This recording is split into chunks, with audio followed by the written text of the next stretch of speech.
If you are a citizen of the United States of America, but you have no money, no power, no wealth in their system, and you get convicted of a crime that you did not commit, do you think the system is designed to set you free? My name is Imran Siddiqui, and this is Fair Play. You're listening to FairPlay on JusticeNews.net.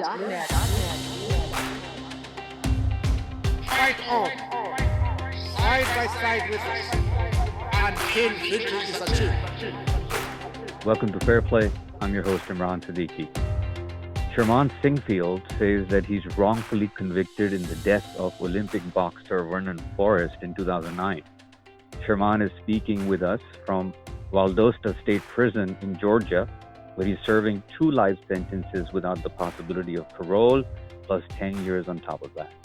Thank you for joining me, Charmon, and welcome to Fair Play. Thanks for having me.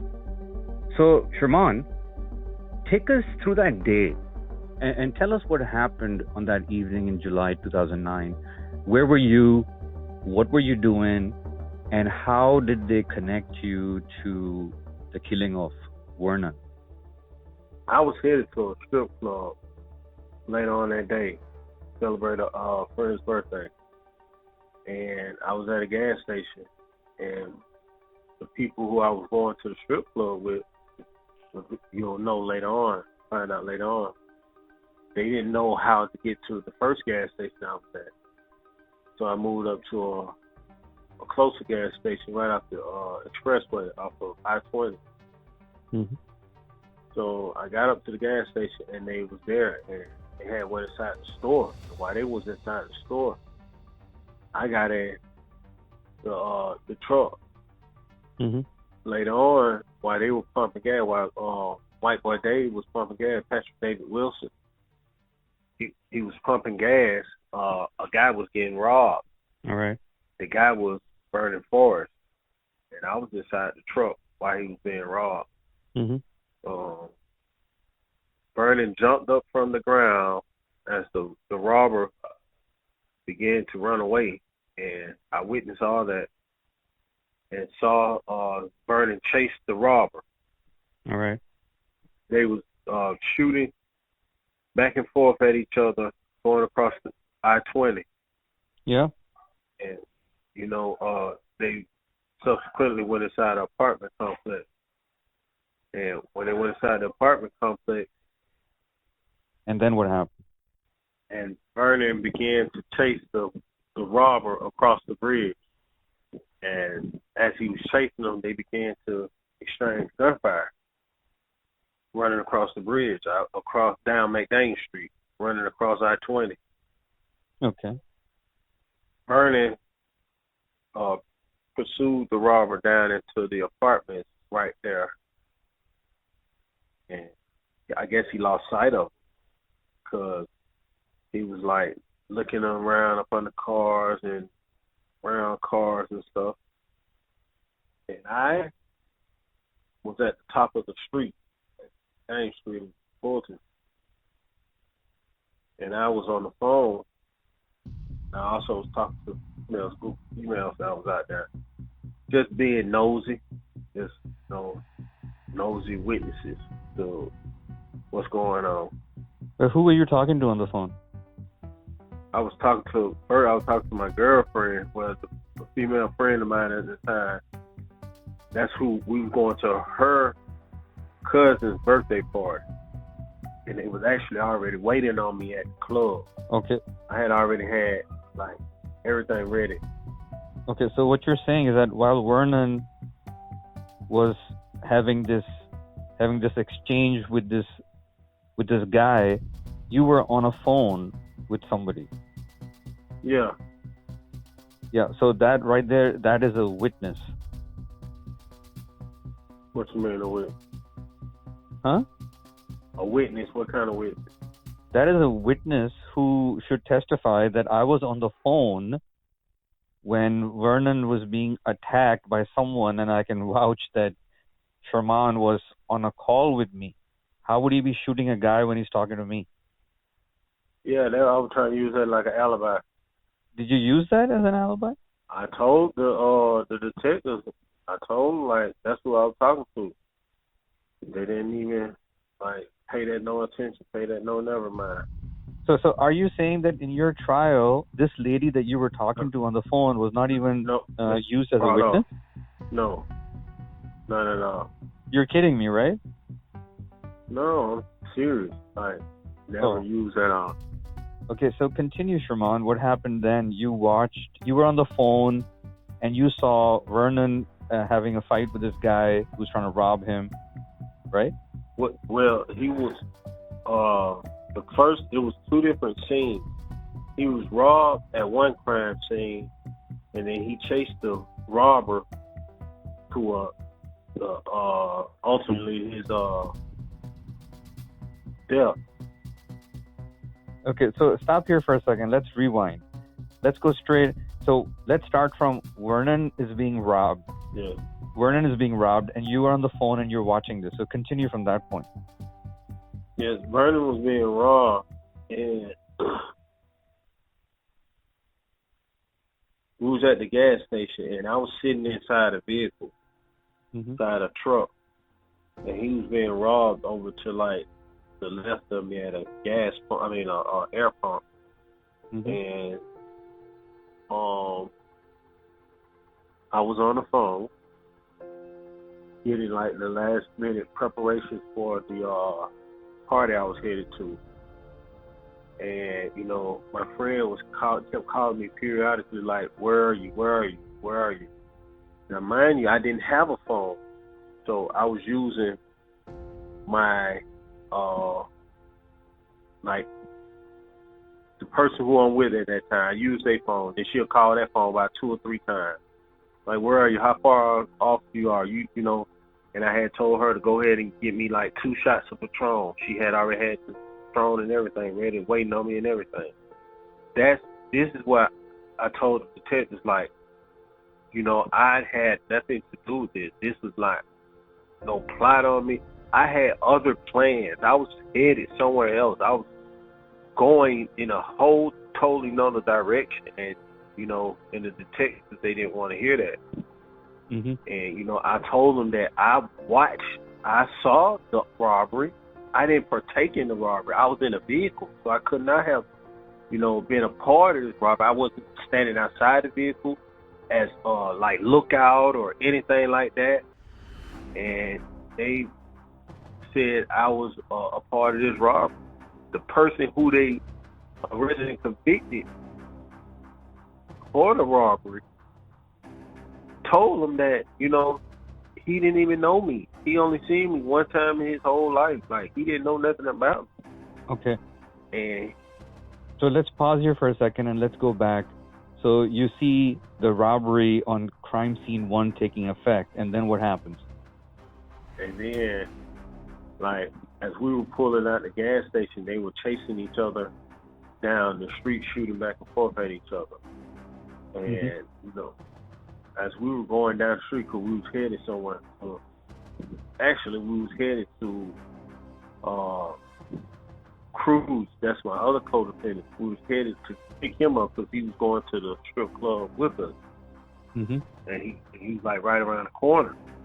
And, you know, when I saw the robbery, I saw Vernon go down in the apartment, and, like, when we rolled by the street where Vernon was on, I saw him, like, ducking down in between cars, looking like around bushes and stuff for the apartment. So I told my friend Patrick David Wilson to turn around, and I saw some females coming down the sidewalk, and I stood out there with females on McDaniel and Fulton Street, standing out on the sidewalk because they were coming across the bridge, coming from the store. And I stood out there with them and talked to them. And by that time, my friend Kate had called back on the phone. She's like, where are you? On your way? How far off you are, you know what I'm saying, at the club and stuff. And Patrick David Wilson was going down Fulton Street to turn around to come back up. And when he went down, that's when he said he saw the body. While he was going down Fulton Street, that's when I heard shot. I didn't hear that. Say that again. When he turned around? No, when he was going down Fulton Street. Mm-hmm. As he was going down Fulton Street, I heard the shots. Okay. Turned to see, in what direction the shots were coming from. And that's how I can see, the gunman shoot Vernon and run back down inside the apartment complex. Mm-hmm. And there were two witnesses that said that they saw the gunman come out of the apartment complex and shoot Vernon and run back down into the apartment complex. They never used those two witnesses. Did they use those? They never used them. Never. They never used those two witnesses. Okay. Because we need to lay down exactly what happened that day. So just bear with me on that, We need to go back in time and remember as much as possible, because as time progresses, even what you remember clearly now, you might not. Yes. So just to put it on the record, we need to capture all of your memories and record them by taking you back, one by one, step by step. So let me rewind furthermore. Yes.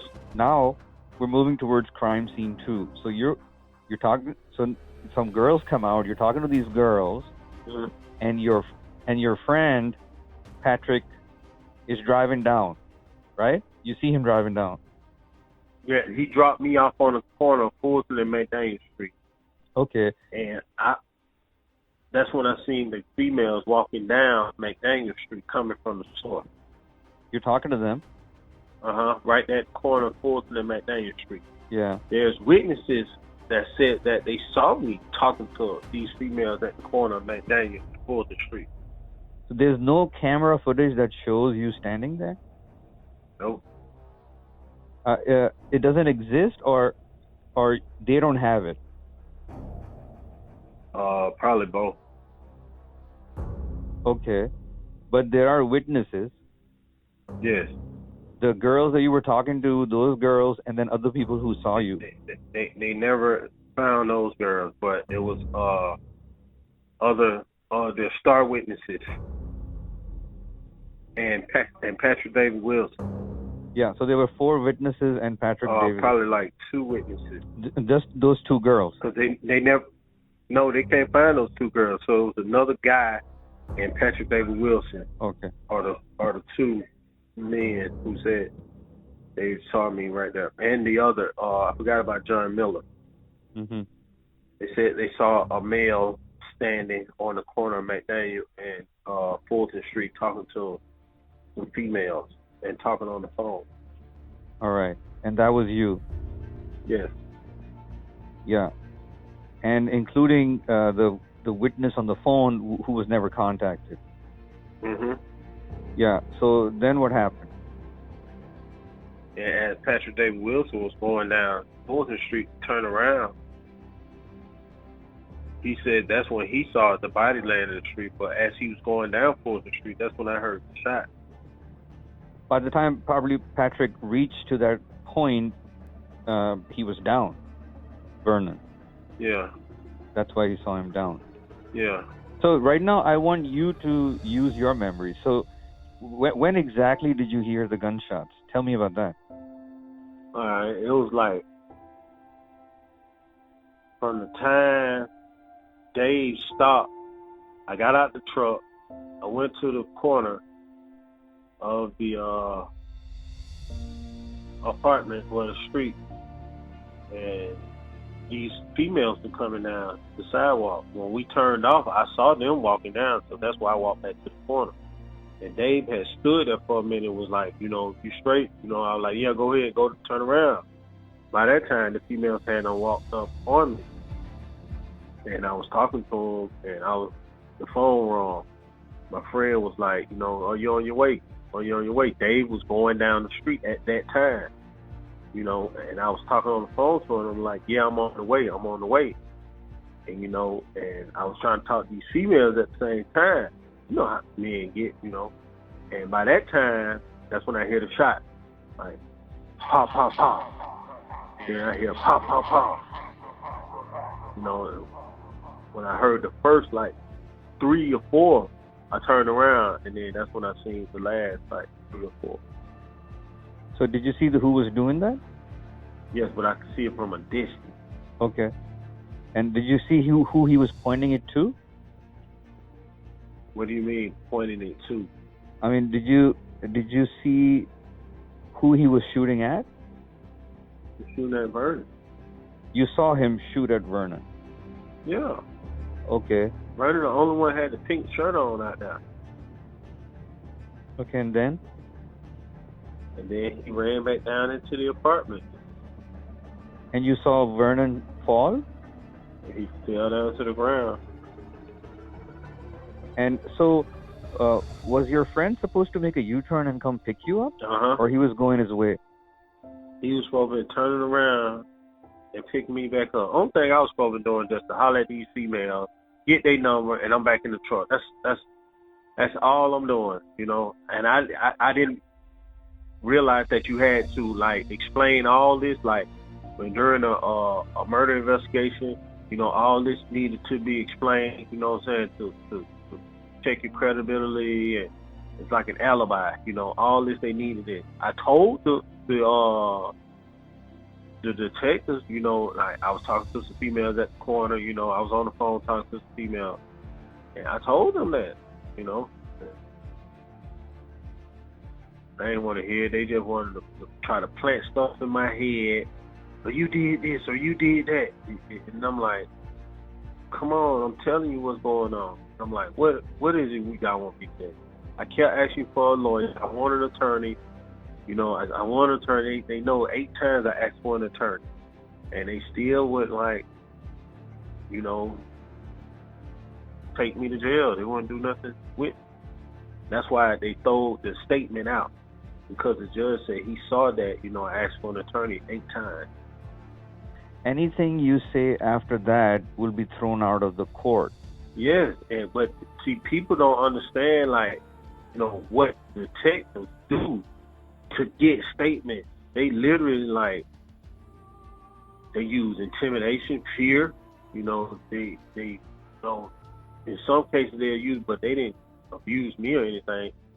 But they use intimidation, like, and I'm like, come on, are you serious? I don't got nothing to do with that. So you see a guy from a distance, he shoots Vernon falls. But why did your friend make a U-turn? Why didn't he just park on the side of the road and you talk to your friend and then get back in the truck and go? Because what was he doing?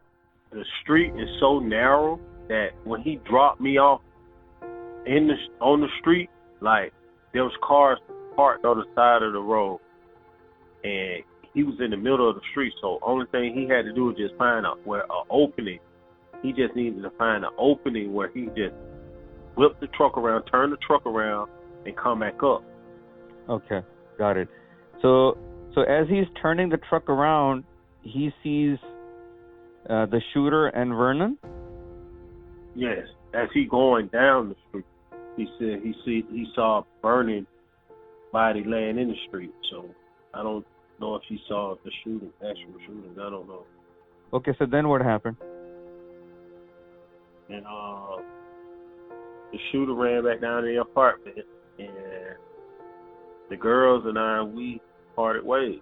Like, while I'm talking to him, like, literally talking to him, that's when the shooting started. Okay. I left. White Boy Dave left.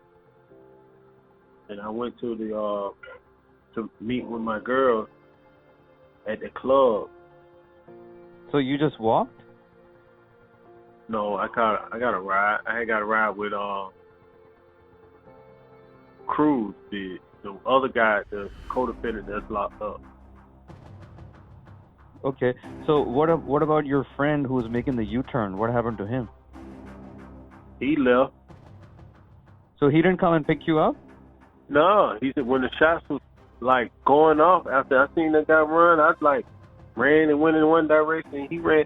He said he had stopped because he saw 2 women, like, trying to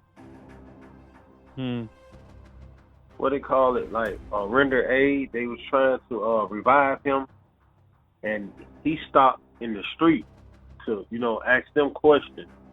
By that time, I was gone. He didn't turn back around. I was like, he got caught up in him because it was like so close. Hmm. I like he might got caught in the middle of it too. Then what happened? Then I left. I went down McDaniel Street, and I called. Cruz called that phone. He thought he was talking to Dave because I was using Dave's phone, and he was like, "Oh, where Dave at?" And I was like, "I don't know." And he was like, "Where you at?" Okay. So when Cruz called the phone, and he was like, he was looking for Dave, and I was like, I don't know where he is at, where he is, and he was like, well, where you at? And I was like, I'm walking down McDaniel Street to the West End, and he was like, you walking? He was like, man, you tripping, man. He was like, man, I'm finna come pick you up. And when he came and got me, he was like, man, why are you walking? He was like, I was like, man, when I heard the shots, he was like, you know what I'm saying? I was like, I took off. Mm. He was like, he took me on back and took me to the club and dropped me up, and he left. And then? And that was the end of that night.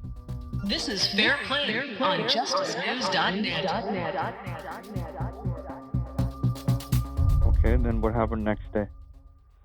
The next day, pretty much nothing really for the next couple of days. But that happened on a Saturday night. Ware was locked up. He was arrested that following week on August the 6th, I think. And when he was arrested, he gave a statement to Atlanta Homicide. He told Atlanta Homicide that, that he and Cruz were, involved in that. He was like, that twin didn't have nothing to do with it. And then, he pretty much draw the picture about what happened and stuff. And he was kept saying, twin don't be with no junk like this. Twin would never be with nothing like this. And then the detectives were they were leaving the interview room. They were like, all right, now we find out you lying. All bets are off. All the deals are off if we feel like that you lying. So when they left out, he told his attorney, he was like, man, I sure hope I can get me 5 or 10 years. The attorney that he had came to the police station with was like, nah, this case a little bit more heavier than 5 or 10 years. And he was like, you need to give them something that they some information that they can use. He was like, cause if they feel like you lying, he was like, they not gonna help you now. Not gonna help you. So he was like, when they came back, he just told them anything. He was like, twin told me that he killed this man.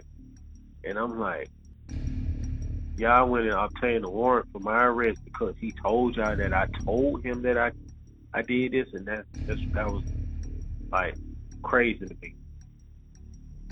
So let's take a pause here. What you're saying is that they got the guy, but why did your name come in the conversation when they were interrogating him? That's what they never told me that. They never ever told me that. Why did my name come up? How did my name come up? Because they gave him my name. He never said anything about me. When you look at the statement, his arrest, when he was arrested, they asked him about twin. They was like, what about this guy twin? He told them who he was with and what he was doing and who, but they the one asked him and said something about twin. And the only thing I can think of is because earlier that day I was around him, and his cousin saw me around him earlier that day. His cousin. What were you doing? His cousin had a fish fry, and Cruz was like invited me to ride with him to go to a fish fry, and we ended up over his cousin's house, and he was there with his cousin. His cousin's name was Kimberly Wright, and she was, you know, cooking for a few people around in the neighborhood, and Cruz, you know, invited me to ride with him, to go with him, so I did. And earlier that day, you know, I saw, you know, where from Wright, from Kimberly Wright, and we left together. Went to like another little picnic. They call them little hood function, little hood picnics. Mm-hmm. And after that, then we basically like parted ways. So basically, you met him twice. Met him twice. I mean, you met him. You were with him on 2 locations prior to this event happening. Well, I was with him on one location, that's technically, because I went to his cousin's house with Cruz, and he was already there. Okay, and then from there, you guys went to another place. We went to another place, like a little hood, East Point Day, as they call it. All right. So, how long after the shooting did they come to you? I mean, how did you get arrested for this? Well, you know, because I knew I didn't have any involvement in it. You know, I went to court. I had a case that I had an open drug charge that I had to appear in court on, and that was August the 8th.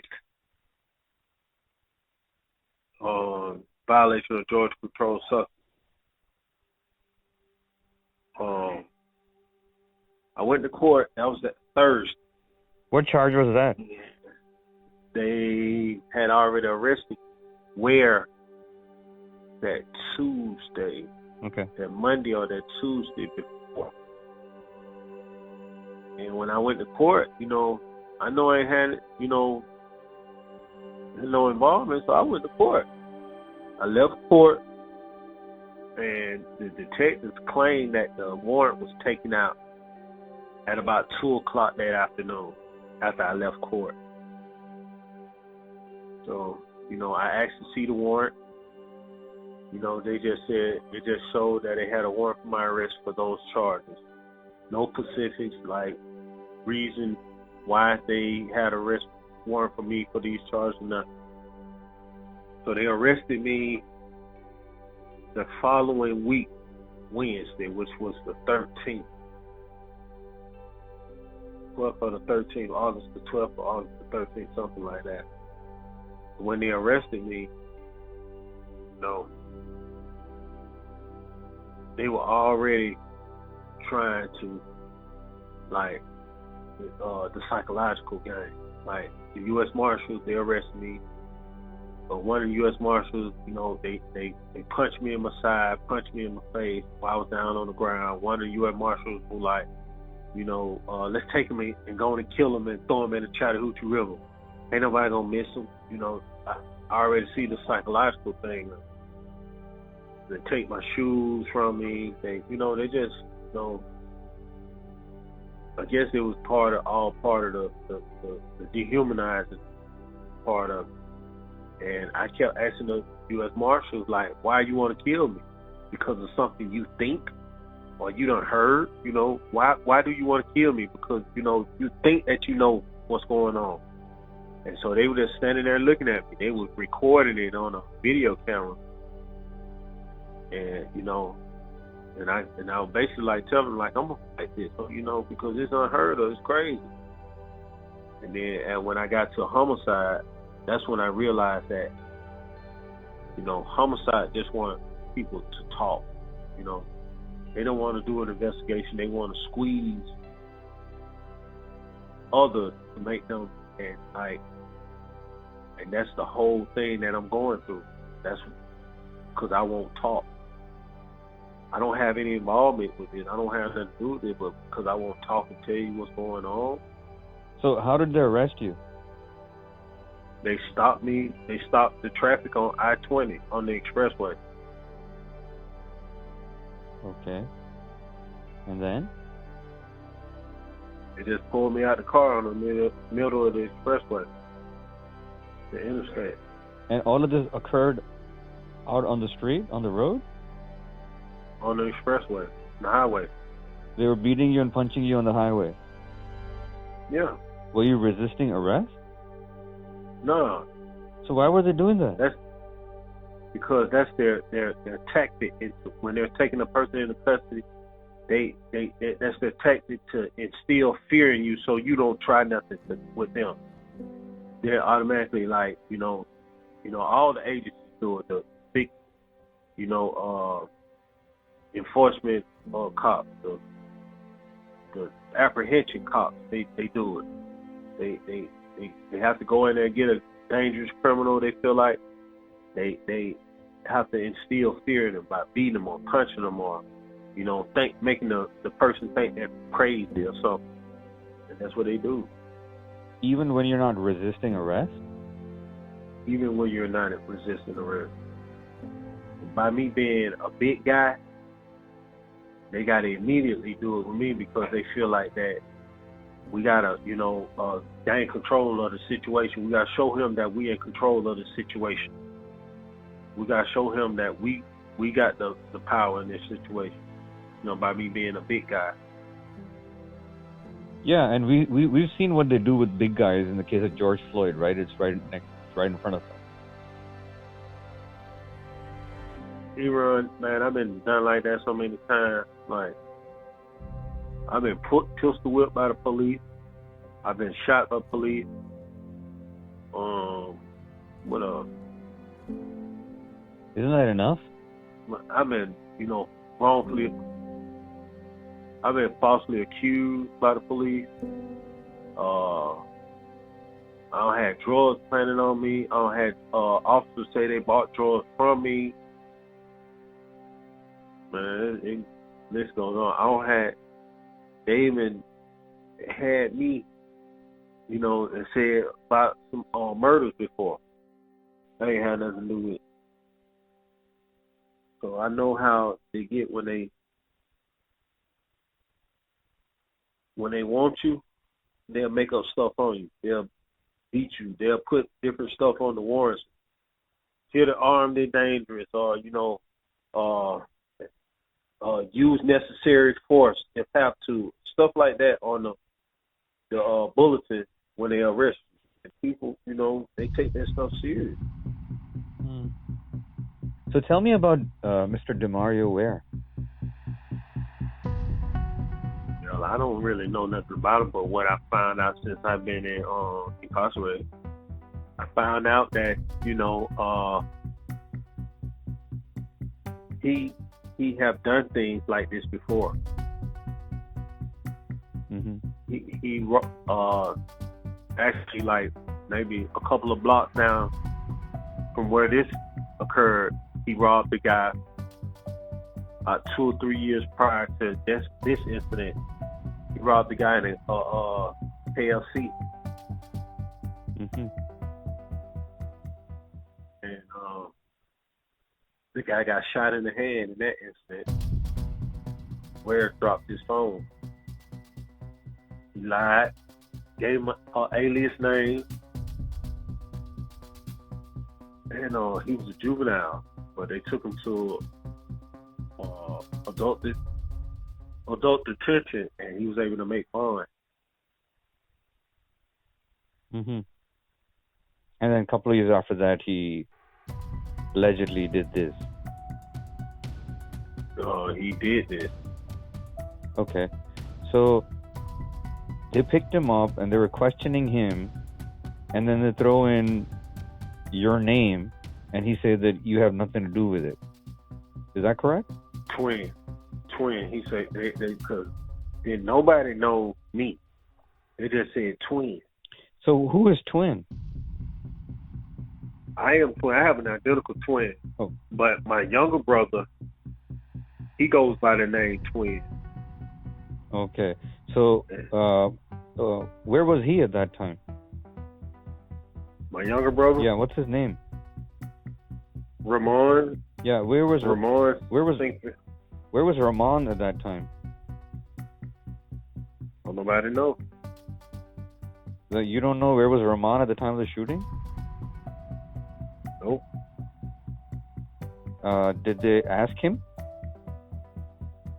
Yeah, who asked him? In the trial? He didn't get a trial? Did I get a trial? No, I got a trial, but didn't nobody. They arrested my brother first. They arrested Then they let him go. Okay, they arrested your brother first, and then they let him go. When they were looking for twin, that's the only twin that they knew at that time was my brother from that area. Okay. So they showed where his picture, and where said that wasn't the twin he was talking about. Oh. But did he start talking about the twin, or the cops started talking about the twin? The cops started talking about the twin. They went and got a picture of twin who they thought that he was talking about. And they showed him their picture. They showed him a picture of my younger brother. And he said that that's not the twin. He saw it that earlier that day. He was earlier that day. So, why did Ware mention twin? Because the police, the detectives mentioned twin. They asked him about twin. Just to make it simple to understand, Demario Ware is being questioned by the police with his attorney present, and they throw in the name of twin. Did you see any twin? Is that correct? Yeah. Okay, and he says, yes. And he says, yeah, I saw him. No, he said twin didn't have nothing to do with this. Oh, okay. He was like, twin didn't have nothing to do with this. And the police, automatically just assumed that he was lying. They left out, said something to the effect of, if we feel like you lying or we find out you lying, all bets are off. We're not going to be able to help you. We're not going to be able to, but basically letting him know that, what you're saying is lying, and you're basically promising him, help if he don't change that. And it's in the police report. It's in the statement. You can hear him say, all bets are off. They told all the witnesses that, no, we feel like you lying, or, this railroad, this the train on this railroad, y'all on these tracks. One, you got to save yourself. Basically, you letting them, in subliminal messages, you letting them know, like, you either going to say what I want you to say, or you're going to get booked. And you can see it in all the statements as what the police were saying to the witnesses. So the judge and the jury didn't pay any attention to these statements? None of that. So they come back in with a picture. They come back in to the interview room with a picture of my younger brother. And Ware says, no, that's not the one I was with earlier that day. That's not twin.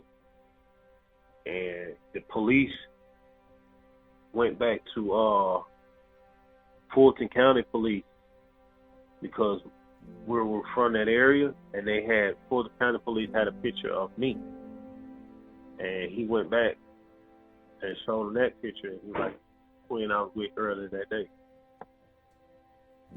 So what did he say? I told him that I had did this. And that's hearsay, and that's not enough. Yeah, but what I'm trying to understand is that, are you saying that they convinced him to say your name? To say that, yeah. Because look how simple he said. He said that I told him that I did it, because they know that he didn't see the actual shooting. They know that he was hiding in the hallway. They know that. They know that, I wasn't communicating with him. They know that. They know that we're not friends. They know all this. So the only thing that he can come up with quick is to say that I told him. That's hearsay. I didn't tell this dude nothing. I ain't said nothing to this dude. But the police believed it. And they went with this, and they obtained an arrest warrant for me without any corroborating evidence. That's what Georgia rule says, that they need corroborating evidence. They, first off, hearsay can't get you a conviction. Mm-hmm. But, with hearsay, they need corroborating evidence. They need some other witnesses to say that, I saw Twin, or I saw that guy, or I saw Mr. Sinkfield. Absolutely. And no one said that. No one said that, and I was trying to get my attorneys to see I'm a big guy. I'm 6'4", I'm 200-some pounds, 200 pounds. It's hard to miss. You're not going to be able to miss. And you telling me that no one said that they saw me there? Because I wasn't there. That I wasn't that person who they're saying I was. But no one, seems to care about that part, that information. With the star witness description of the suspect. He said the suspect, with his first initial statement, he said that the suspects were the same height as the victim. So about 6 feet tall, about 150, 60 pounds. Mm-hmm. I'm 6'4", 200 pounds, easy. It's a considerable. It's definitely a different, considerable weight difference. When we get to trial, the sheriff's department, where the mental health at the sheriff's department was pumping medication in me, telling me I need this, I need to take this medication, I need to take that medication. And I gained over like 70 pounds in the county jail. Mm-hmm. And when I gained this weight, then they took me to trial like 7 years after I had been incarcerated at the county jail. Mm-hmm. And the star witness changed his statement and his description and said that, the suspect was a big stocky dude like the defendant. I had never been that big in my life. Never been that size in my life. Wow. And I told my attorneys to go to intake and get the medical records when I first got locked up to see my weight and to get my clothes out of property, use that as evidence. So I've never been this size. They didn't do it. Why didn't they do it? We had because they wasn't working for me. So were these state-appointed attorneys? They were capital defenders. Mm-hmm. You don't want to go with your private attorney? No, I couldn't afford a private attorney at this understand. This point. I understand. So, yeah, it's pretty heavy stuff, man. Yeah, it's more. It's a lot more. And, only thing I wanted, I just want the world and the country to see, like, the injustice in Georgia, and I want to bring it, to the light, like, bring attention to it. Because there's so many guys in prison, in Georgia Department of Correction prison, that are innocent, that was wrongfully convicted, that have evidence, exculpatory evidence to show their innocence. And it was never brought forth. It was never placed into evidence, never brought to the light. Why do you think they're doing that? Because Georgia has a system where they make money, they build the government. The more inmates they have, they can build the government. It's all money. Cattle, we're cattle. And they collect the money off us. It's a guy that's in the dorm with me I wanted you to talk to. That's another time. But he was in prison when, the crime happened. Wow. There's other stories I have, like, that I can tell you about, and I can bring these people. This is FairPlay on JusticeNews.net. So they arrest you and they take you in, and it took 70 years for your first trial?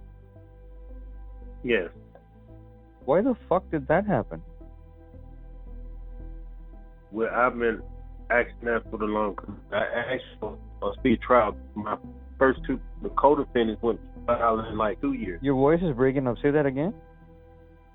My co-defendants went to trial within 2 years. One went to trial in 2 years after our arrest, and the other went to trial in like 2.5 years. But why? And I was supposed to go to trial 6 months after the last co-defendant, and they never took. Prolonged, kept putting me off, and giving me trial dates.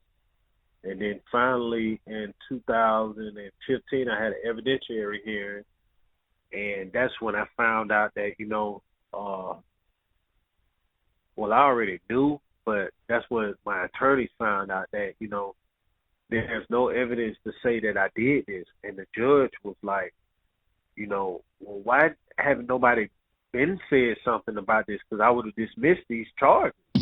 He was like, but now I done heard the co-defendant trial and both of the co-defendants trial, and I got to send this to a jury. He was like, but if I had known this, this is how they obtained this arrest warrant, he was like, I would have dismissed these charges. Wow. And that was in 2015, March of 2015. Then in February of 2016, that's when I found out that they had lost my whole indictment. What? Yes, they lost my whole indictment. How did that happen? Supposedly, the DA said that, Fulton County changed over a system in 2012, and they put everything that was on paper and they put it on computer. And they said that when they did that, they must have lost my files in the process. Were there other files that were lost, or was it just yours? As far as I know, my file was the only one lost. Yeah. As far as I know. Yeah, isn't that weird that it's just your file that's lost? Yeah. Yep. That's what I said. So then what happened?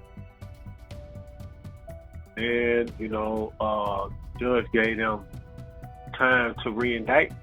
Wow. And they re-indicted. Like 3 months later, they re-indicted me. They changed nothing on the indictment. So it was like, I was being charged under, double jeopardy. No, but the question is that I've been charged twice. But the judge said that the warrant was, they got the warrant invalid. So how can they use the same charges? Well, that's what I was arguing with my attorneys, because this is what the judge said. The judge was like, well, in 2015, that hearing in March 2015, the judge said, he said, he already been indicted anyway. So, if he had said something before indictment, then he probably would, but he already been indicted. So the DA said that they had lost my indictment ever since 2012. So I'm looking like, so I wasn't even indicted when he made this hearing at that time. Man. And, I was not up on a valid indictment for 4 years. Wow. And the judge should have dismissed these charges against me. He didn't. He allowed them to re-indict me and to proceed over my objection, because I told my attorneys I wanted to object them re-indicting me and squashing the other indictment and going on trial, proceeding with trial with this indictment. I told them I object to that because, it's double jeopardy. Y'all just gonna just, try me twice upon the same charge. Nothing has changed. Nothing in the indictment has changed. And Georgia law, like, you can't try a person twice under the same law. Under the same crime. They didn't add anything to it. They didn't take nothing away. And other attorneys and other, law literate individuals told me that I was right. Like, they was letting me know, like, no, they can't. They're not supposed to do that. And they lost it. One of the biggest cases in Atlanta history at that time, and y'all lose the indictment. Something's got to be up. That's when I started to know that, something was up. So they indicted me supposedly May the 3rd of 2016. And when they indicted me, you have to go through the whole process again, where you have to have the detective come in, testify to the grand jury and everything. And, they came out with the indictment, Trouville, on May 3rd. All right. I went to trial in September. Trial was fully in full swing in by October, the middle of October or so. So they had the detective from the case get on the stand. Well, right before he was beginning to testify, the lead detective was beginning to testify. The judge called for a recess. Mm-hmm. And while we were in recess, the detective and the DA were going over the evidence that he was about to present next. What? Luckily, one of my attorneys was in the courtroom at the time, and she just so happened overheard him talking about, they was going over the video and, how one of the people in the video was me, and how they said that was me, and the DA is telling the detective this, like, this is what we about to go over next. And my attorney, Shayla Galloway, she just so happened she was listening. And, she heard this, and she presented to the judge at the recess. And the judge just was like, well, what y'all want me to do about it? And the only thing they said, we just want you to tell him not to do it again. So I knew I was being set up, but I also pulled, parts out of that. And I knew that, I was up under another invalid indictment, because why would the detective, or why would this DA be needing to go over evidence with this lead detective if this detective just gave testimony in the indictment hearing 3 months prior to that, 4 months prior to that? Wow. So that's how I know I was up under another invalid indictment, because, this detective would have had to have this knowledge already from this giving the testimony in the indictment here. This is one of the biggest cases, and and I felt like it was a bunch of bull. So why the heck would they do that? Because Atlanta police, they've known to be one of the most underhanded, crookedest systems. They're like they're a metropolitan city, and they got to show like they in charge. So they don't care who they lock up, as long as they lock somebody up. And these guys are still working? They still have work? The lead detective that was in my case, he ended up having a TV show, the Atlanta Homicide, that come on A&E. Wow. What's his name? Detective Zimbrit. Mm-hmm. I don't know how can people sleep at night with this. Because they feel like that they're making a difference. They're making the community safe. That's what they believe, making the people believe. But is that the truth? It's not the truth, but when you have a community that's not looking, only thing they're looking at is results. Only thing they're looking at is stats, the statistics. They're not actually looking at, well, how did they actually lock this person up? Or how did they convict this person? They're not looking at none of that. That's too mind-boggling for them. They're only looking at the numbers, the apples. And that's what they pride themselves on. The conviction rate, the arrest rate, the time that it took to solve the crime. We solved these crimes in this amount of time, this short period of time. We don't care if we got the right person, but if we can make this look like we got the right person, then the community is happy. This is FairPlay on JusticeNews.net.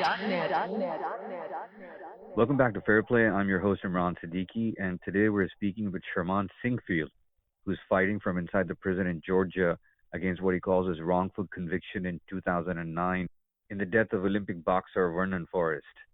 Charmon has spent 12 years behind bars, and they say he has no chance of parole. I've been in now here 5 years in that officer, and 7 years in the county jail with a total of 12 years. And I have people, you know, that's getting the chance to know me, that's, you know, are trying to help me out and, you know, getting this, you know, conviction overturned, taking this wrong and making it right, this miscarriage of justice. And I know that I'll be vindicated. I know. It just, I'm fearing for, my biggest fear is, you know, a system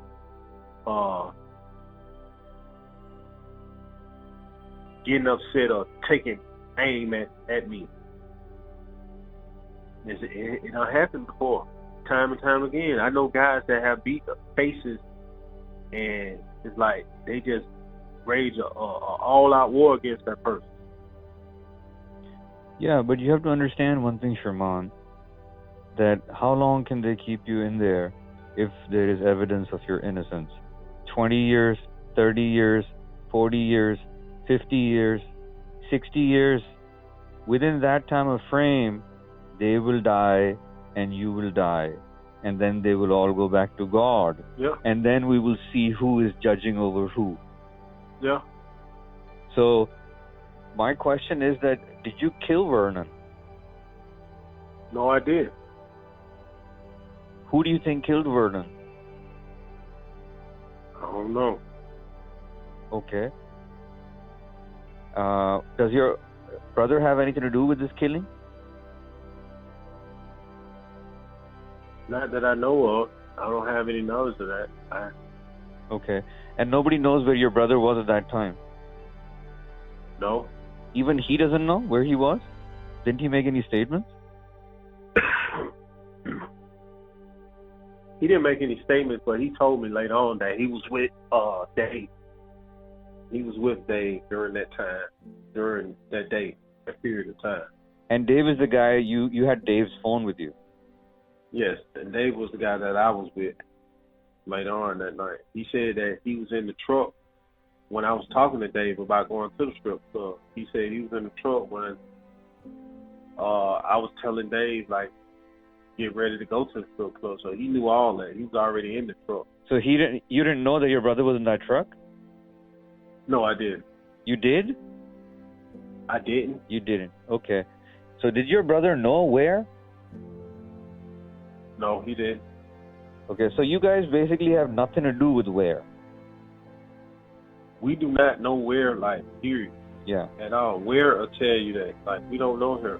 Okay. It was like a 10 or 11 year age difference between me and Where.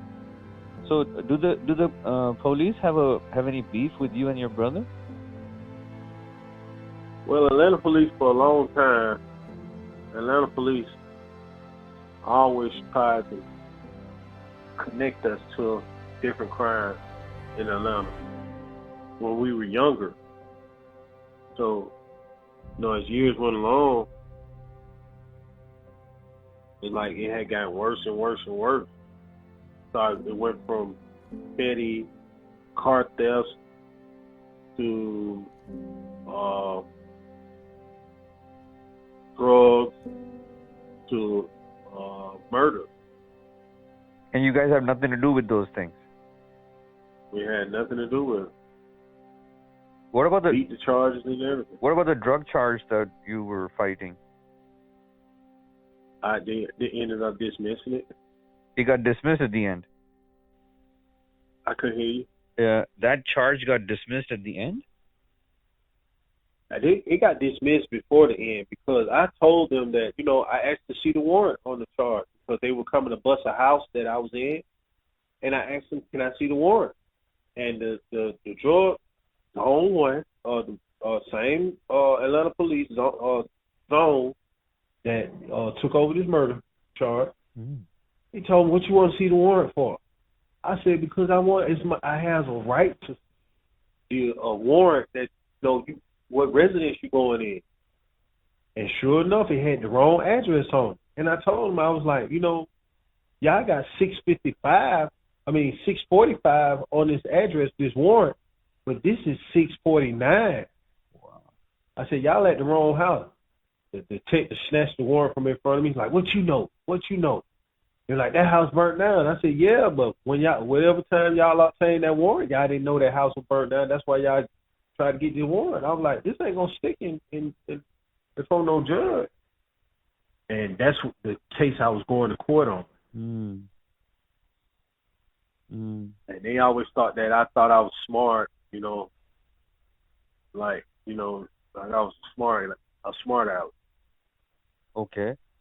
Police officer planted drugs on me. Police officer said I sold them drugs before, and I never sold them any drugs. It was my twin brother who had sold them the drugs the week before. So the detective, the narcotics detective, saw me and just assumed that I was the one that sold the drugs that particular day at that particular time. He was like, because he locked me up the week before. And I was like, no, you didn't lock me up no week before. That was my twin. Oh, that was you. You just lying. You ain't got no twin. So your twin brother, Ramon, he was selling drugs? No. Ramon is not my twin. Ramon is my younger brother, but I have an identical twin. Okay. So you're three brothers, basically. Yes. But they say we tripled, so we all look alike. So all three of you are in the prison for the same crime, alleged crime? No, my twin, he isn't in prison. He's not in prison. Okay. Ramon, he's in prison for a crime that, basically like they convicted him because of what I was locked up for. Case I'm on now, because the DA even said that to the jury, like, his brother's locked up for, this crime to paint this picture like my whole family are killers or something. But my brother's case is like, he didn't do anything to this guy. This guy had a blood clot, and the blood clot traveled to his heart and made him have a heart attack. But that's a different case. We're not talking about Ware and Vernon here, right? Yes, that's my brother's. That's what my brother's locked up for. Yeah, Ramon. Yes. Are you feeling okay? No, I just have allergies. Oh, okay. My allergies be crazy around this time of changing of the weather. Do you guys have access to honey? No, we don't. Shit, man. You know what I need? Some honey? Yeah, man. That's what you need, honey. And what about the commissaries? They don't have honey? No. But you can receive honey if someone sends you, right? Yes, I can get some honey. Honey and what? Because I have a trapped mucus in my chest, and I be like spitting it up all the time. Yeah, you need honey, man. It's just honey. Just honey. That's it. 3-4 spoons of big 3-4 spoons every day. You're good to go, man. Put it in water. If you want to put it, you can have it like just heat some water and put 2 spoons of honey. Drink it like tea, or just have raw honey on a spoon. Have it like a dessert. Yeah. This is from God. God says this is a cleanser, so no one's gonna argue with that. Yeah. And you gotta believe it. So if you can get some honey, man, you with the will of God, it's gonna clean your chest and your mucus. Yeah. So, right. Your brother is in prison for another case, and you're in prison for Vernon's case. Yes. So are they trying to tie it together? No, they just use my case to convict my brother, more or less. And you were saying that your brother's conviction is also wrongful because the guy died of blood clot. Yes, in the hospital. And your brother was not even there. He was there, but the guy jumped out of a car and got hit by a car. And they had to take him into surgery. And when they took him into surgery, came out like, once he came to, he jumped out the bed and realized he couldn't feel his legs or walk or anything, so he fell to the ground. Began to struggle with like the hospital orderlies and nurses and stuff. Okay. put him back in the... I got it. I'm not going to mix his case here, Yeah. I'm just going to keep it simple to your case. So going back to your case, you went to trial, then what happened? In 2016, I went to trial. In September of 2016, I started trial. Okay. And it was basically, I already knew that, it was railroad going on. Because they tried to keep my family out of the courtroom and voir dire. Mm-hmm. After that, they didn't have a clear and even representation of witnesses in my community, from my community. Just basically, like, I knew it was a railroad. What? No witnesses. I said, basically, I knew it was I was going to get railroad. Mm-hmm. There was, at the end, my attorneys told, like, no witnesses came up, got on the stand and said that they seen me do this. No witnesses, and I'm a hard guy to miss. Did nobody say they saw me do this? Mm. DA told the jury that I was a person on the camera at the parking lot of a gas station. No witnesses testified to this. DA said that this was... What did the DA say?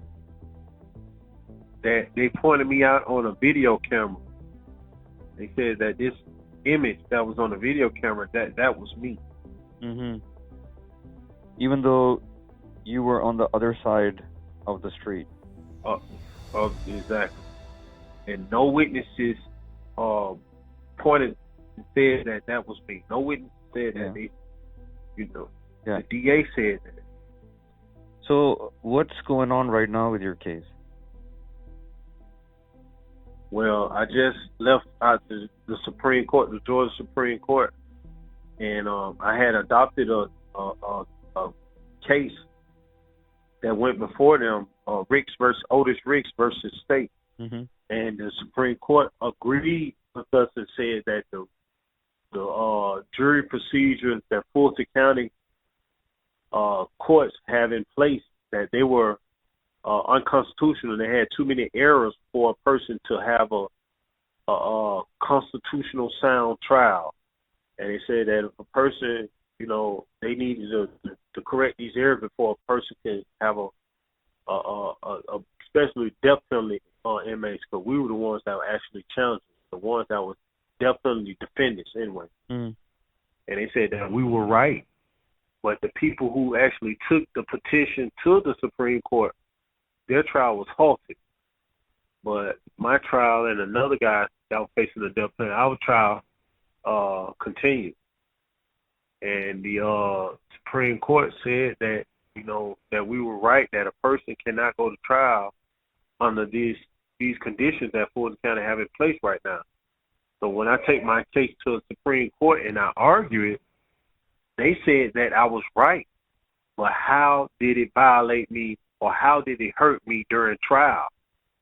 And I'm trying to show them, like, I was never supposed to be in trial to hurt me any kind of way. If I'm challenging my indictment, I was never supposed to be in trial. So they shot me down, saying that I didn't show how it violated me or how it hurt. Wow. But I'm trying to show them, like, y'all the ones said that a person don't even supposed to be in trial under these conditions. It was like, even if you were right about what you're saying, that's how they put it inside the case. It was like basically like entertaining the fact that even if you're right, you didn't mention how you were violated during trial. I was never supposed to be in trial. That's what y'all said. I was never supposed to go.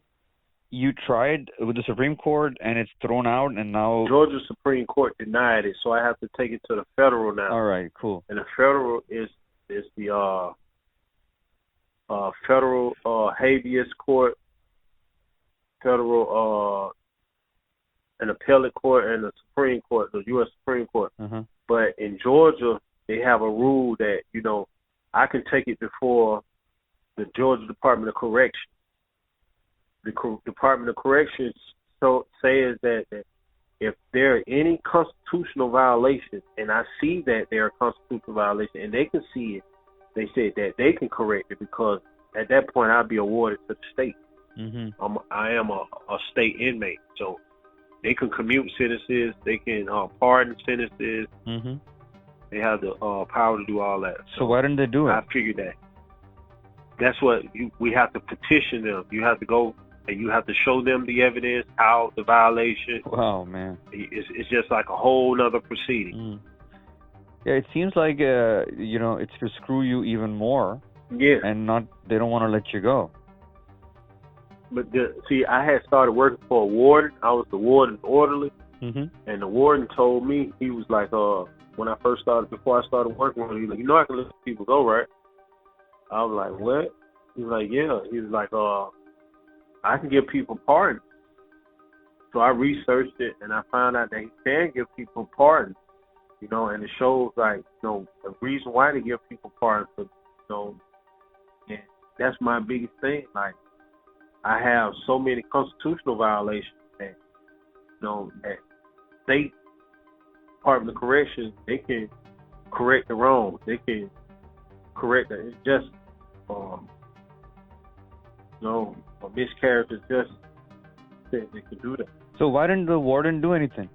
Because the Georgia Department of Correction rule says that, it's funny too, because like, inmate has to be DR free for 5 years, and he has to be an exemplary inmate. An inmate that other inmates can look up to, follow, and he has good leadership, And my 5 years, the DR free, will be this January.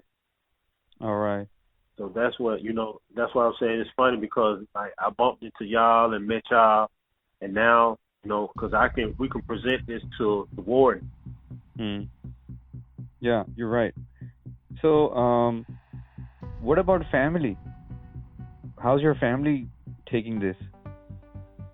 They taking it hard. I had my nephew. I was raising my nephew, and my nephew, before I went to prison, before I got locked up, my nephew was in about 8th grade. When I went to prison, my nephew had already started college, and when they convicted me, it was just, it was heartbreaking to him. He ended up dropping out of college after 2 years, and he was like, he didn't see no need to be, in this world like that. What's he doing now? He's just working like in a warehouse. He just had a kid, a little girl. Okay. He's trying to start a music career. Okay. So, what's your plan of action now? Without disclosing your cards, what do you think, or maybe we should not talk about it? I mean, you and I should talk about it, but we're not going to put it on the air. Yeah. Yeah? Or yeah. Yeah, but don't even tell me right now. So, what would you want to say to the world? What would you want to say to America? Well, for one thing, I want to say to America and the world, like, the secrets of this country and the way they treat their citizens,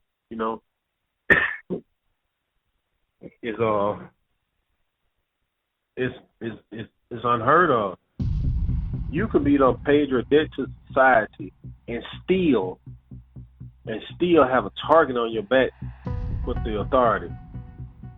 And you'll always wear this target on your back for the rest of your life. And in Georgia and in Atlanta, they just want the numbers. They just want convictions. They just want, to show the public like they're doing their job. And even though they're not doing it right, or they're breaking a lot of people's constitutional rights, they don't care as long as it looks like they're doing it right. And I just want the public and the world, to ask questions, to pry into some of these cases, to see, was it done right? Was everybody, had their rightful fair share in court. And they'll see that, that Fulton County, it's probably other jurisdictions in the state of Georgia. I know it's other jurisdictions in Georgia that does the same thing, that has the same practice, where they're breaking people's constitutional rights. And I think that this was started. This would start the snowball effect of it. And I just want people to be aware of, what's going on around them for the security and the peace that they think that they're getting. That they think that, the government is providing for them. Look deep into that security and that peace that they're supposedly providing for, and see who had to pay the price for that, or what people had to actually be lied on, or their rights as a human, were violated. That's what I want the world to see. That's what I want this country to see. Absolutely, man. Yeah, because having a blind eye or condoning injustice, it's just like you took part in that injustice.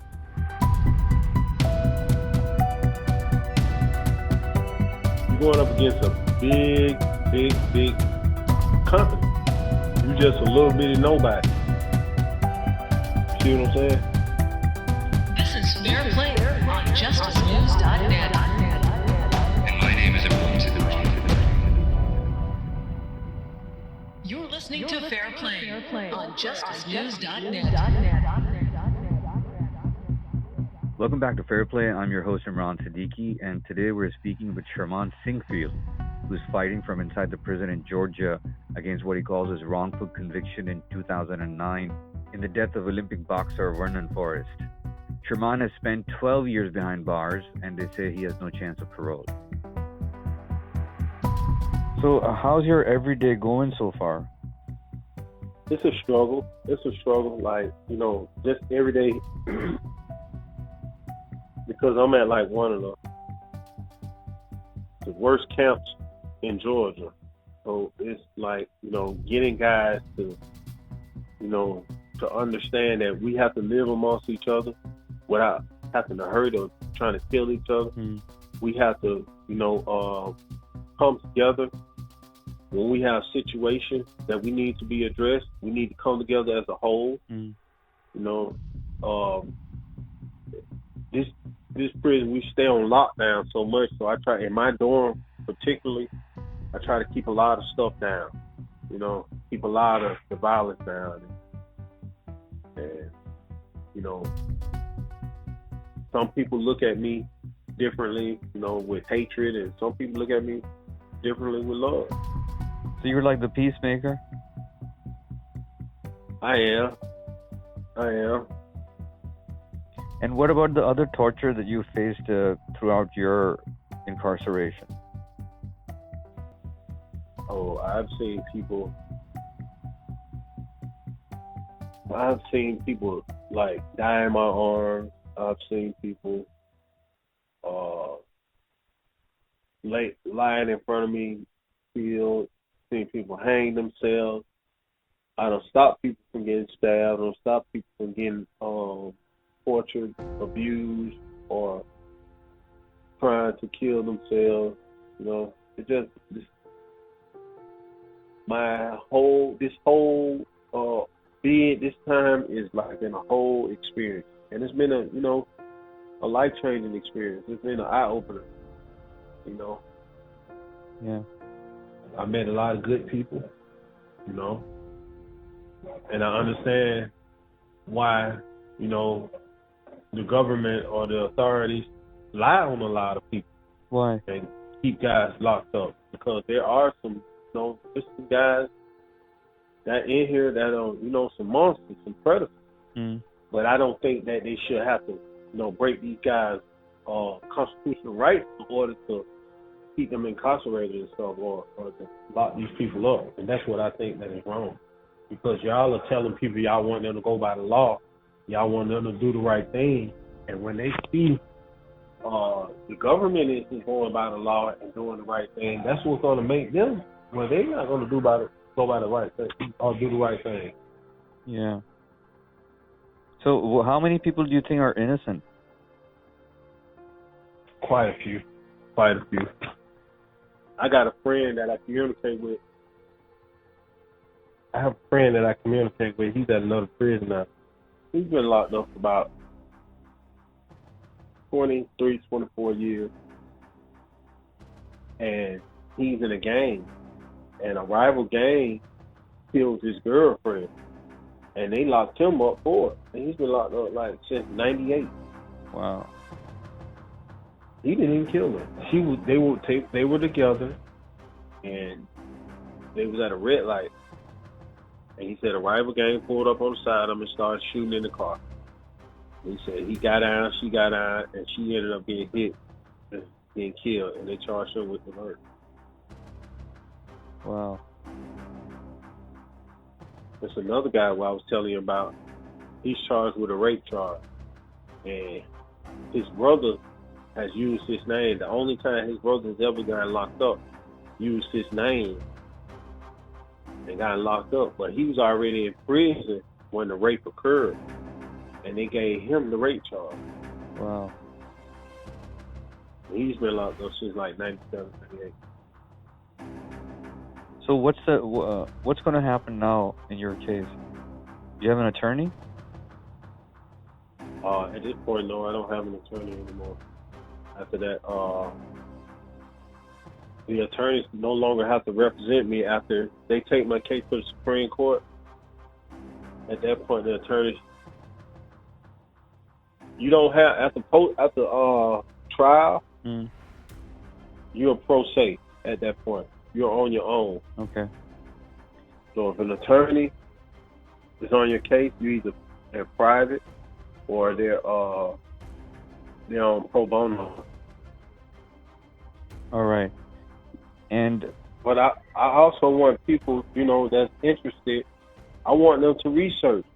I want them to, go and look, find the because I've been trying to find the transcript to the trial, and I can't seem to find it. But I want them to try to, find the transcript up under the open record. They can't find your case's transcript? No. Why not? Even it's a lot of stuff that these people. This junk crazy. Did they offer you a plea deal? And why didn't you take it? They offered me a plea deal of life without. And I didn't take it because why? I didn't do anything. Were you on death row? I was a death penalty defendant. I was fighting to not get on death row. Pre-trial. All right. Did it work? Of course it did. Yes. Thank God for that. So all these years you've been in there and you're still holding on to your innocence. Yeah. And there's evidence to prove it, right? Absolutely. Well, why do you think it takes such a long time and it's so difficult for innocent people to be exonerated? Because of who you're going up against. You're going up against a big company. And you just a little bitty nobody. You see what I'm saying? And what about the role of media? They was actually trying to limit how much media coverage got it. What do you mean? The judge was... What my attorneys was trying to let only one media source get the case, and then, like, when the media, certain stations were reporting about different things, the different reporters started like having to leave. Like one reporter was reporting about me being in the county jail so long, wasting taxpayers' money. Then another reporter was reporting about, me being in the county jail so long and what it's taking so long for me to go to trial. She ended up having to leave. She had to leave. She had to leave? Yeah. Leave the media outlet? Leave the news station she was at that time, Channel 2. Oh. So, are you in touch with these people? No.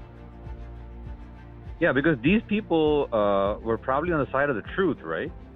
Yeah, I would believe, but you got to think about, like, would they risk their career? And that's why I looked at a lot of people, like, the reason why they were, basically scared to come forward. Why? They felt like they had a lot to lose against this big company. And what is this company? The government. What's going to happen next, Charmon? I got to continue to fight. I got to continue to fight for my freedom. I got to continue to fight for my to be exonerated, to clear my name, to clean my name off and stuff, because they did a lot of damage. And I want to fight for the ones that behind me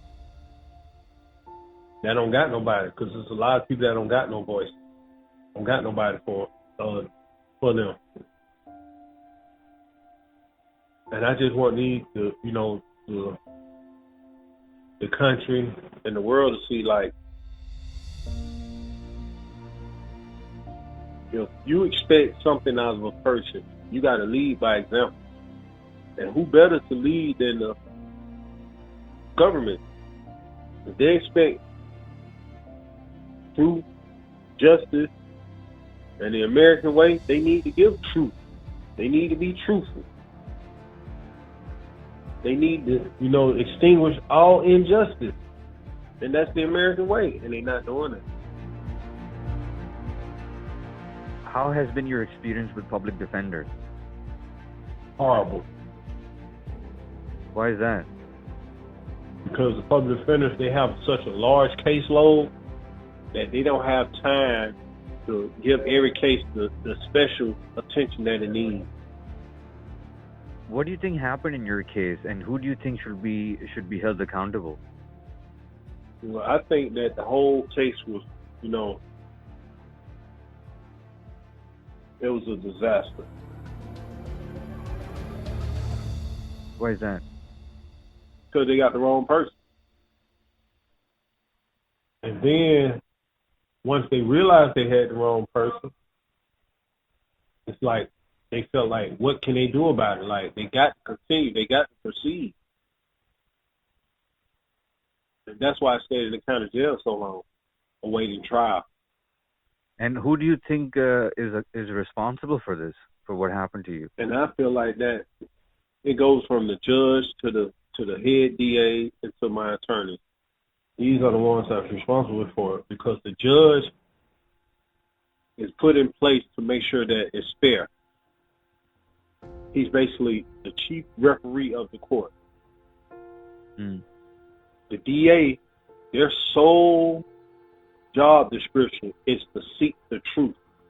It doesn't matter where the truth may lie, what side the truth may lie on. Their whole job is to seek the truth, not to try to make it look like the truth or nothing. And as an attorney for the defense is supposed to argue your client's innocence, or in some cases argue, mitigation evidence for the truth. And they didn't do that. And it seemed like at every corner they tried to cut the corner. What is the role of the police officers, and what do you think is the motive of these guys to do this to you? The role of the police officer, because one of the police officers that lead detective that was in this case, he was a Zone 1 officer the whole time I was growing up.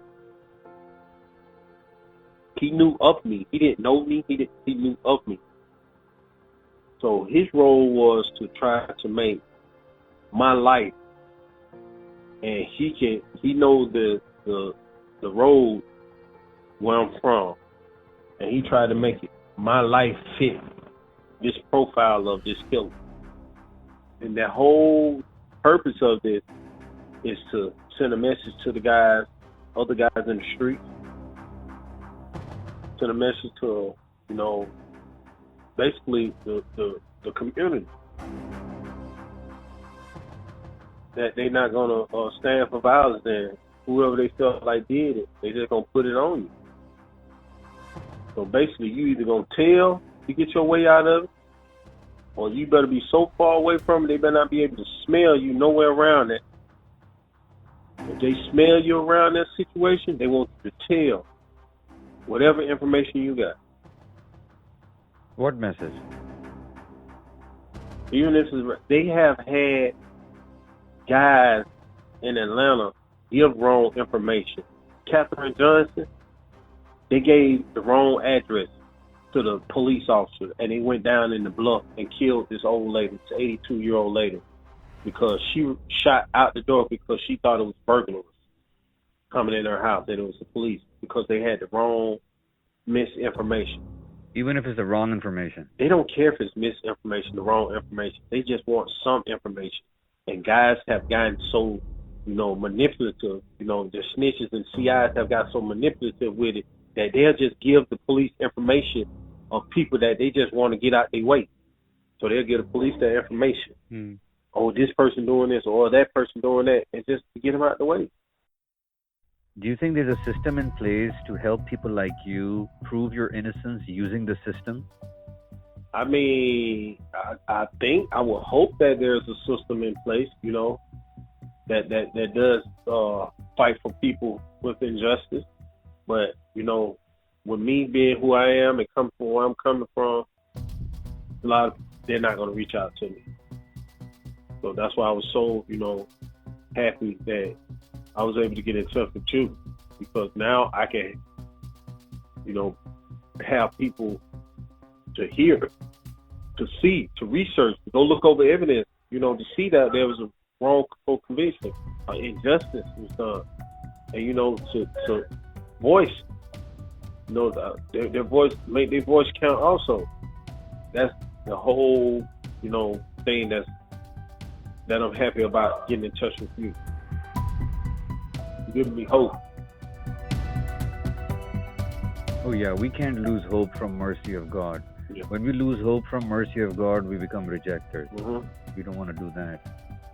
So, are you saying that there's nobody from the media who ever picked up your case and went through some clear facts that prove towards what you're saying, and no one has talked about this with you? Nope. They never even wanted the media to know the clear facts of the case. But that's why they never had I never had a preliminary hearing, because they knew the media was going to be there. And a preliminary hearing is like a hearing before an indictment, that to see if there's enough evidence to bound this case over to be tried for an indictment hearing. And they didn't have enough evidence to do that, so that's why they kept postponing the indictment with the judge, telling the judge that it was going to be ready. They're not ready right now. And okay. They didn't want nobody on the outside world to know that they had this case that they didn't have no evidence on. Yeah, nicely put. What do you think it would take to reform this U.S. criminal justice system? Me personally, I think they're going to have to take somebody from the inside out to reform this place, because the criminal justice system, they're supposed to provide us with adequate assistance of counsel. That's not possible. You can't provide me with adequate assistance of counsel if my attorney is getting a paycheck from the same people that the DA get their paycheck from. They're under the same umbrella as, the state. If I was to take this attorney or these attorneys to the Supreme Court, their attorney is going to be the attorney general of the state. That's the same attorney that would be the attorney for the state. And I don't think That's a conflict of interest. Yeah, it is. Absolutely. Absolutely. And I don't think that you have an adequate assistance of counsel, you know, being tied like that. You know, the Department of Corrections should be a whole total another entity. After the state has the trial or the county has a trial, the Department of Corrections should have a trial. Wow. Because they're at that point that they can be the ones that either let you go or, okay, the sentence, we uphold the sentence. And it'll kill a lot of the dragging of the feet in the appeals court and the Supreme Court and stuff, because the Department of Correction would have had their own judge. You could have presented the evidence, everything right there before them, and they could have either let a person go or they uphold the conviction. Then when you are in the system, they don't give people, you know, mental health training or any kind of mental, just changing your thinking. That's basically what a lot of these guys, they need. The thought process needs to be changed. And once you get in here, they don't do enough to help with that. And, you know, some guys, they get back out on the street. Some guys, they don't. They become worse. Then you got the guys that was wrongfully convicted, and they become bitter at the system, and they become angry and upset at the system, and then they turn into a person that they were not before they came in here. I've seen that so many times. How are you able to keep your sanity throughout these years? Well, one thing is helping people. Helping people to understand like what they're going through, you know, why they're thinking what they're thinking, why they're, you know, they're upset or why they're sad, and, you know, just helping them get through with it. That's what's helping me get through this, and, you know, just going through and just help change a lot of these guys' thinking, and I keep trying to show them the reward of changing your thinking, you know, because that's what a lot of guys, they be looking for. They be looking for that instant gratification, you know, and that's why they do a lot of stuff. That's why they get into a lot of the trouble, because they look for that instant lick or the meal ticket, as they call it. So I let them know, like, if you change your way of thinking, it's not going to happen overnight. It's not going to happen just like that. It's not no magic trick or anything. But once you begin to change your way of thinking, you'll see that your quality of life begins to change also. Beautiful.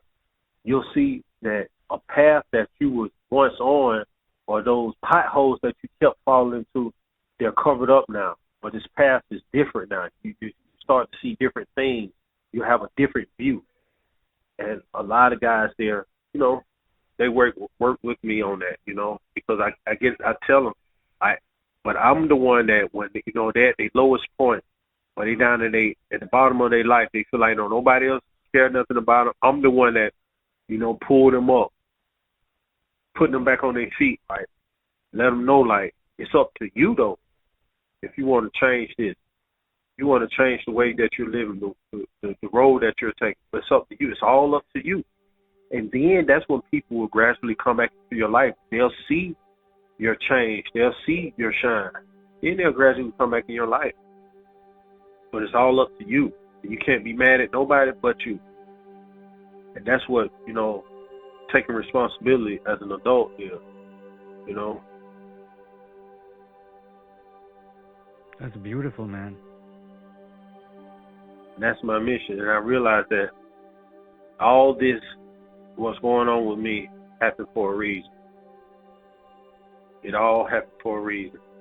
I have an eye where I can walk down the sidewalk and tell if a person is troubled, angry, upset. I can walk down the sidewalk, be able to identify a person that's, predator, trying to victimize another person.